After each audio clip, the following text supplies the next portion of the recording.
ఇప్పుడు రోజా గురించి రోజా వేస్ట్ భయ్య, అది ఎప్పుడు మార్నింగే కానీ అది తనకేంది. ఇప్పుడు పవన్ కళ్యాణ్ పార్టీలో గెలవడు అంటున్నాడు.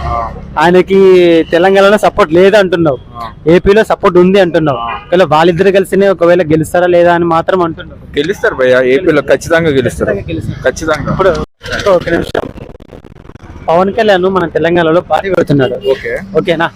పవన్ కళ్యాణ్ పార్టీ పెడితే గెలుస్తాడా గెలిచాడా? గెలవడు. ఎందుకు గెలవడు అంటే ఆంధ్రాలో అయితే ఖచ్చితంగా గెలుస్తాడు, తెలంగాణలో గెలవడు. పవన్ కళ్యాణ్ గురించి కంటెంట్ ఎందుకు పవన్ కళ్యాణ్ వస్తాయా? పవన్ కళ్యాణ్ గురించి బూతులు వస్తాయని ఫస్ట్ ఆఫ్ ఆల్ ఒక అందరి వ్యక్తులు ఎలా ఉంటారు.